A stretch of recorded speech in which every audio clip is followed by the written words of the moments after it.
బులెటిన్లో మనం breaking news చూస్తున్నాం. మంథని ఎమ్మెల్యే మంత్రి శ్రీధర్ బాబు తన నియోజకవర్గంలోని యువతకు ఉపాధి కల్పన కోసం ముందడుగు వేశారు.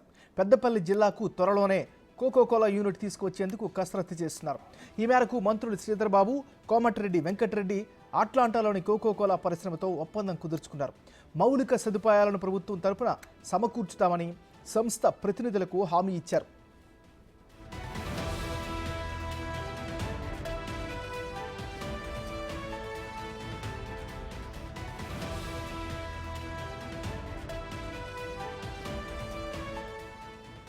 మంత్రులు శ్రీధర్ బాబు, కోమటిరెడ్డి వెంకటరెడ్డి అట్లాంటాలోని కోకోకోలా ప్రతినిధులతో జరిపిన చర్చలు సఫలమయ్యాయి. దీనితో కోకోకోలా ప్రతినిధులు తెలంగాణలో పరిశ్రమ నెలకొల్పేందుకు ఆసక్తి చూపుతున్నారు. పెద్దపల్లి జిల్లా మంథని నియోజకవర్గంలో స్థలాన్ని ప్రభుత్వం తరపున అప్పగించి సహకరిస్తామని మంత్రులు కోకోకోలా ప్రతినిధులకు సూచించారు. పరిశ్రమ ఏర్పాటుతో పెద్దపల్లి జిల్లాలోని 4,000 మంది నిరుద్యోగ యువతకు ప్రత్యక్షంగా పరోక్షంగా ఉపాధి కలుగుతుంది. కోకోకోలా ప్రతినిధులు పరిశ్రమ ఏర్పాటుకు కావాల్సిన భవనాలు, గోదాములు నిర్మించుకొని నీటి వసతిని సమకూర్చుకొని ఉత్పత్తి ప్రారంభిస్తారు. ఫ్యాక్టరీ ఏర్పాటుకు మంథని మండలంలోని సిరిపురం, అడవి, సోమన్పల్లి, గుంజపడుగులలో ఇప్పటికే అధికారులతో కలిసి కోకోకోలా సంస్థ ప్రతినిధులు స్థల పరిశీలన చేశారు. మంథనికి ఇరువైపులా గోదావరి నది ఉండడంతో నీటి సమస్య ఉండదని కంపెనీ ప్రతినిధులు భావిస్తున్నారు.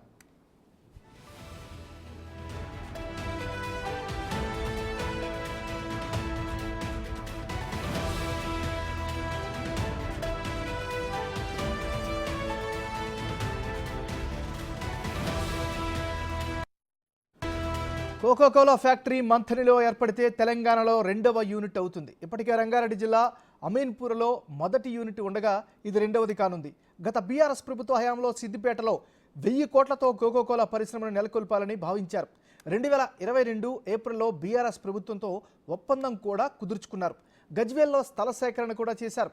కానీ చివరి నిమిషంలో పరిశ్రమ ఏర్పాటు రద్దయింది. ఇప్పుడు తెలంగాణ నుంచి తరలిపోతున్న కోకోకోలా యూనిట్ను తిరిగి నెలకొల్పేందుకు మంత్రులు కృషి చేశారు. మంత్రి నియోజకవర్గంలో యూనిట్ నెలకొల్పేందుకు అవసరమైన వాటిని ప్రభుత్వం తరపున సమకూర్చుతామని ప్రతినిధులకు తెలిపారు. కోకోకోలా హైదరాబాద్ ప్రతినిధులు మంత్రి రెవెన్యూ అధికారులు అడవి, సోమన్పల్లి, సిరిపురం, గుంజపడుగులోని ప్రభుత్వ స్థలాలను పరిశీలించారు. స్థలాల వద్ద నీటి వసతి, రవాణా సౌకర్యం సంబంధించి వివరాలను అడిగి తెలుసుకున్నారు. శీతల పానీయాల తయారీకి గోదావరి నదితో పాటుగా సుందిళ్ల బ్యారేజ్ ఉండడంతో నీటి వసతికి పెద్ద సమస్య ఉండదు. ప్రభుత్వం తరపున భూమిని అప్పగించిన తర్వాత పనులు ప్రారంభిస్తున్నారు సంస్థ ప్రతినిధులు. దీనితో కోకోకోలా 2వ పరిశ్రమ తెలంగాణలోని మంథనిలో ఏర్పాటుకు రంగం సిద్ధమైంది.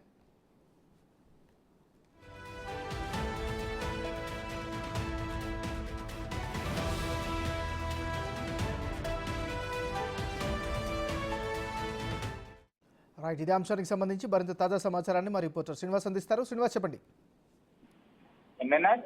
ఇటు మంత్రులు శ్రీధర్ బాబు, కోమటిరెడ్డి వెంకటరెడ్డి ప్రస్తుతం అట్లాంటా లోపల జరుగుతున్నటువంటి బిజినెస్ సెమినార్ లో ఉండడంతో ఇటు తెలంగాణ రాష్ట్రానికి పరిశ్రమలు తీసుకురావడం లోపల సక్సెస్ అవుతున్నట్టుగా తెలుస్తున్నది. అయితే ముఖ్యంగా తరలిపోతున్నటువంటి కోకోకోలా యూనిట్ ను ఇటు పెద్దపల్లి జిల్లాకు అధికారులను, అక్కడ ఉన్నటువంటి అధికారులను ఒప్పించి నెలకొల్పేందుకైతే ఇద్దరు మంత్రులు అయితే సక్సెస్ అయ్యారని చెప్పుకోవచ్చు. అయితే పెద్దపల్లి జిల్లా మంత్రి నియోజకవర్గం లోపల తాను గెలిచిన తర్వాత, ఇటు మంత్రి అయిన తర్వాత ఇక్కడ ఉన్నటువంటి పెద్దపల్లి జిల్లా లోపల ఉన్నటువంటి యువతకు ఉపాధి కల్పన ధ్యేయంగా అయితే ఇటు ఏదైతే మంత్రి నియోజకవర్గం లోపల ప్రస్తుతం కోకోకోలా యూనిట్ ఇటు స్థాపించబోతున్నట్టుగా అయితే సమాచారం అందుతుంది. ప్రస్తుతం అట్లాంటా లోపల జరుగుతున్నటువంటి బిజినెస్ సెమినార్ లోపల ఇటు కోకోకోలా ఫ్యాక్టరీ తీసుకురావడానికి అయితే సక్సెస్ అయ్యారు. అయితే గత ప్రభుత్వం హయాం లోపలనే ఇటు కోకోకోలా ఏదైతే ఏజెన్సీ సంస్థ ఇటు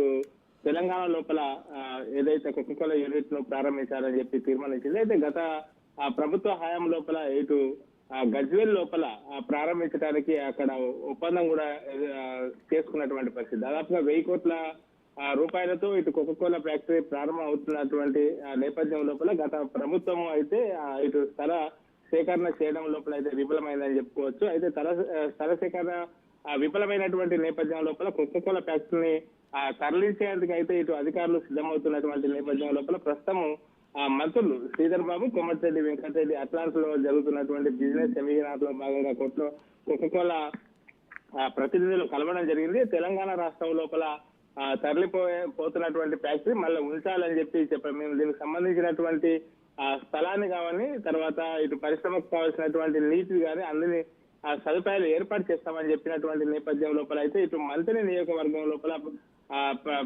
ప్రస్తుతం ఇటు కాళేశ్వరం ప్రాజెక్ట్ లోపల భాగంగా ఇటు సుందిల బ్యారేజ్ ఉండడంతో ఆ మంత్రి ఆ తర్వాత గుంజపడుగు, అడవి సోమన్పల్లి పరిసరాల ప్రాంతం లోపల ఈ ఫ్యాక్టరీ ఏర్పాటు చేయాలని చెప్పి అయితే ఇటు తెలంగాణ రాష్ట్ర ప్రభుత్వం అయితే కృషి చేసిందని చెప్పుకోవచ్చు. ఇప్పటికే కోకోకోలా ఫ్యాక్టరీ అధికారులు తర్వాత ఇటు రెవెన్యూ అధికారులు కూడా 2 రోజుల క్రితం మంత్రి నియోజకవర్గానికి చేరుకొని అడవి సోమన్పల్లి తర్వాత ఇటు ఏదైతే కాళేశ్వరం సుందిల సమీపం లోపల ఉన్నటువంటి వివిధ గ్రామాల లోపల దాదాపుగా 300 నుంచి 500 ఎకరాలు దీనికి అవసరమైనటువంటి నేపథ్యం లోపల స్థల పరిశీలన కూడా చేయడం జరిగింది. అయితే దీనికి సంబంధించి స్థలాన్ని మేము ఇస్తాము అని చెప్పడం కూడా జరిగింది. దాదాపుగా 1000 కోట్ల రూపాయలతో ఏర్పాటు కానున్నటువంటి కోకోకోలా తరలిపోయేటువంటి సమయం లోపల ఇప్పుడు మంత్రులు తిరిగి దీన్ని కోకోకోలా ఫ్యాక్టరీని ఇదే మంత్రి నియోజకవర్గం లోపలనే మొత్తం ఏర్పాటు చేయడానికి అయితే రంగం సిద్ధమైనది. మొత్తానికైతే దీనికి సంబంధించినటువంటి మొత్తం ఏర్పాట్లు కూడా అధికారుల సహాయంతో అయితే